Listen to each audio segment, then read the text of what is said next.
Adik-adik, selamat sore. Assalamualaikum warahmatullahi wabarakatuh. Kita kembali membedah matematika saintek SBMPTN. Kali ini topiknya tentang trigonometri, khususnya rumus jumlah dan selisih dua sudut. Oke, kita mengambil dari soal-soal SBMPTN atau SNMPTN yang pada tahun 2010, 2011, 2012, dan seterusnya gitu ya. Oke, langsung saja kita menuju ke TKP. Oke. SNMPTN 2011, yaitu tentang rumus jumlah dan selisih kaitannya dengan rumus jumlah dan selisih trigonometri. Bersama saya, Pak Sun, pegiat matematika. Soal nomor 1. Ini dari SNMPTN 2011, ini ada deh. Ada soal kosinus 50 derajat kali kosinus 15 derajat, ya. Kemudian dikurangi sinus 50 derajat, sin 15 derajat. Sama dengan apa? Nah, ingat kalau ada rumus ini ada cos sin sin, nah, apa? Ini sama pula dengan sebentar, ini Pak, ini kan dulu pakai warna biru. Nah, ada cos sin sin, apa yang kalian ingat? Nah, ya, yang diingat adalah kaitannya dengan rumus jumlah dan selisih ya. Nah, ini muncul di tahun 2011 dulu ya. Siapa tahu di tahun-tahun berikut ini baik mungkin di ujian akhir sekolah ataupun mungkin juga di ujian SBMPTN. Ayo kita coba bersama-sama. Nah, ingat, nah ini saya mengingatkan saja, ini kaitannya dengan sinus dikuatkan 1, kalau ada sinus 90 min A akan sama dengan cos A, sinus 90 min A akan sama dengan sin A, tangan 90 min A akan sama pula dengan kotangan A. Oke ya. Nah, namun ini mengingatkan saja, nanti kupasannya bagaimana, ayo ke pembahasan soal ini. Nah, ingat adik-adik bahwa dalam trigonometri ini ya, cos sin sin itu kalau ada cos 50 plus 15 derajat, itu kan sama pula dengan cos 50 kali cos 15 min sinus 50 kali sin 15 derajat. Jadi apa? Bentuk yang seperti ini itu aslinya sama dengan ini. Nah, ini kan rumus jumlah dan selisih dari fungsi kosinus ya. Nah, kalau begitu ada kosinus apa? Kalau ada bentuk ini 50, ini 15, ini 50, 15 cos sin, maka sama dengan apa? Kosinus dari 50 plus 15. Nah, berapa kosinus 50 15 adalah, nah kalau ini dijumlahkan berarti kan sama pula dengan kosinus 65. Nah, kalau begitu cos 65 itu berapa? Nah, cos 65 ingat rumusan ini. Nah, ya, rumusan ini apa? Bahwa cos 90 min A itu sama pula dengan sin A. Berarti kalau ada cos 65 itu sama pula dengan kosinus dari 90 dikurangi 25. Kenapa? Karena 90 kalau dikurangi 25 jawabnya adalah 65. Sehingga kalau ada cos 90 min 25, ingat rumusan ini, kalau ada cos 90 min A sama pula dengan sin A. Berarti apa? Jawabannya akan sama dengan cos 25. Nah, ini apa dari mengingatkan kembali kalau ada bentuk seperti ini, kalau ininya depannya 90 atau 270, sin mesti berubah menjadi cos berubah menjadi sin, dan nanti min plusnya dilihat dulu pada kuadrannya ya. Nah, kebetulan ini karena berada di kuadran 1, otomatis jawabnya nanti mesti positif semua. Ya, ini mengingatkan kembali ya. Kaitannya dengan rumus trigonometri lah. Kenapa kok kita arahkan jadi sinus 25? Karena dari option yang ada, optionnya dari A sampai E. Nah, yang A sinus 25, B sinus 55, C cos 35, Do cos 75, E sinus 65. Maka apa? Nah, jawabannya tinggal jawab aja.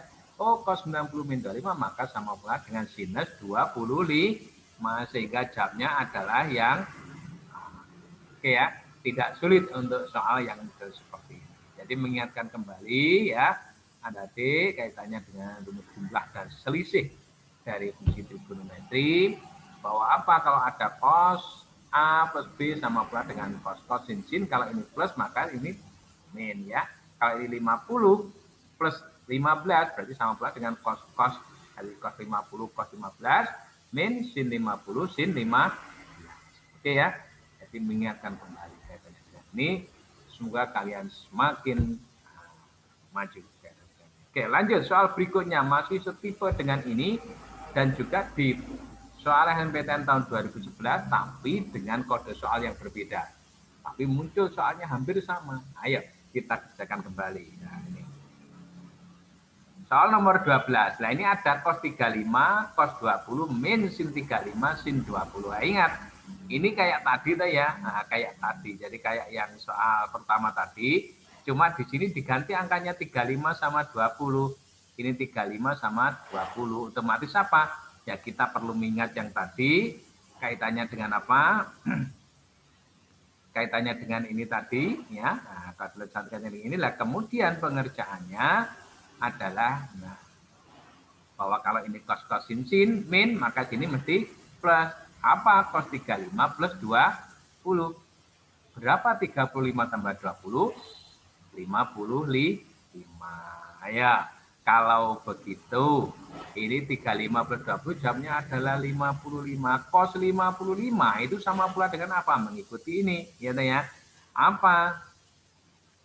Sama pula kosinus 90 dikurangi 35. Kalau ini 90, cos berubah menjadi sin apa? Sinus yang belakang ini sinusnya. Berapa? Sinus 35 derajat. Sehingga untuk soal ini ya di SNMPTN 2011 dengan kode yang lain, jawabannya juga bersama. Yang tadi sinus 25, yang ini sin 35. Maka ini jawabannya. Oke. Oke, sip. Oke, jadi bentuk yang seperti ini, maka soal yang kedua ini jawabannya adalah sinus 35 derajat alias yang A. Oke ya. Ini oke, lanjut ke soal berikutnya kaitannya dengan soal SBMPTN juga tapi dengan berbeda tipe. Nah, oke, lanjut di sini. Nah, ini soal aplikasi kaitannya dengan trigonometri dengan sudut yang tidak istimewa ya.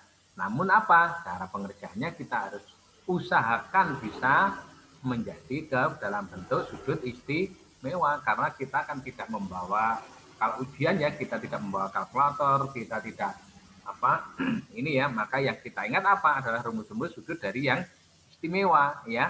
Oke, ayo kita kupas. Di sini soalnya SBMPTN tahun 2013 ada kotangan 105 derajat kali tangan 15 derajat, jawabnya berapa? Nah, ini ya, jawabnya berapa kalau bentuknya seperti ini. Ingat kotangan, apakah kotangan? Kotangan itu kan kebalikan dari fungsi tangan. Berarti apa? Kalau kotangan 105 derajat berarti itu sama pula dengan 1 per tangan 105 derajat. Terus dikalikan tanggal 15 derajat. Maka jawabannya apa? Oke, nanti kita cari dari option A, B, C, D, dan B. Oke, ayo kita kupas bareng. Nah, ini saya ingatkan tadi, ini ada D, bahwa apa? Kotangan itu sama pula dengan 1 per tangan 105 kali tanggal 15, ini masih tetap. Nah, kemudian kalau begitu ini kan tanggal 15 itu sama pula dengan tangan 60 min 45. Nah, ini kaitannya dengan rumus jumlah dan selisih dari fungsi tangan kan ya. Nah, ini tangan 60 min 45 kan sama pula dengan tanggal 15 ini ya. Nah, ini. Nah, kemudian per 1 tangan 105. 105 itu kan sama pula dengan tangan 60 plus 45. Malah ini kan sudah membentuk sudut istimewa, ini yang sudah membentuk sudut istimewa ya. Ingat ya di bagian pertama tadi di apa halaman sampul yang paling depan tadi kalau ada fungsi tangan A min B sama pula dengan apa? Tangan A min tangan B per 1 plus tangan A kali tangan B. Sehingga apa? Kalau ada tangan 60 min 45 sama pula dengan yang ini. Nah, sama dengan yang ini. Nah, ya. Sama pula dengan tangan 60 min tangan 45 per 1 plus tangan 60 kali tangan 45. Nah, kemudian per ini tadi per tangan ini, tangan 60 per 45 pada tangan 60 per 45 itu kan aslinya apa? Tangan 60 plus tangan 45 per 1 min tangan 60 kali tangan 45 ya. Sehingga apa ini karena ini pecahan penyebutnya, maka ini langsung saya balik jadi kali, ini taruh di atas, ini taruh di bawah. Oke. Jadi ini kalau pecahan kalau ada setengah dibagi sepertiga, gimana cara ngicirnya kan berarti setengah kali 3 per 1. Ya, ini sama dengan itu. Jadi untuk yang apa? Nah, rumus jumlah dari fungsi tangan kalau ada tangan 60 plus tangan 45 itu kan hasilnya kan tangan 60 plus tangan 45 per ini. Nah, ini langsung saya balik karena ini sebagai penyebut gitu kan ya.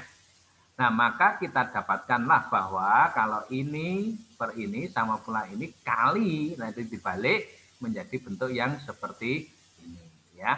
Jadi apa? 1 min tangan 60 kali tangan 45 per tangan 60 plus tangan 45. Ingat, tangan 60 itu berapa? Akar 3. Ini kan ya. Kemudian tangan 45 berapa? 1. Nah, sudah. Terus ini 1 tetap. Ini tangan 60 kan akar 3. Tangan 45 kan 1. 1 kali akar 3 tetap ini. Jadi apa? Ini. Ya. Nah, kemudian yang sebelah kanan ini 1. Nah, ini tangan 60 itu akar 3 kali tangan 45 kan 1. Berarti kan akar 3 kali 1 kan tetap akar 3. Jadi apa yang pembilang? Ini 1, ini.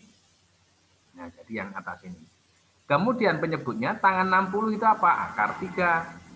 Tangan 45 itu 1. Nah, kalau begitu, ya kita tinggal mengalihkan aja. Ini kalau kita kasih min kan sudah hampir sama ini ya. Ini kalau ini saya keluarkan negatif gitu ya. Berarti apa? Min kali 1 kan min 1. Min kali min akar 3 kan plus akar 3. Dulu harapannya apa? Agar bentuk ini sama dengan ini. Nah, ya. Nah, kemudian kalau penyebut dan 1 plus akar 3, ini juga kalau akar 3 plus 1 kan sama ya. Sudah sama ya itu ya.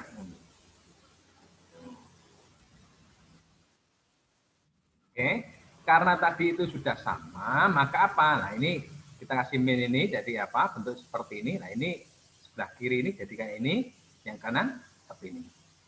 Maka apa? Yang bawah kan sama ya. Ini kalau A plus B kan sama pula dengan B plus A ya. Maka jadi 1 plus akar 3 pangkat 2. Nah, endingnya ya kita tinggal menguraikan ini ya. Kita tinggal menguraikan ini. Nah, maka bentuknya jadi apa? Nah, ini kalau begitu kan jadi ini kali ini, minnya di luar ya. Nanti jawabnya apa? 1. Terus min akar 3 kan tambah min akar 3 kan min 2 akar 3 terus plus 3. Oke ya, yang pembilang.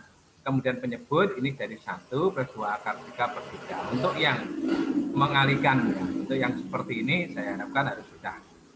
Nah, ini ya karena ini soal SBMPTN berarti ini khususnya untuk adik-adik yang sudah kelas 12 ya biasanya yang dominan.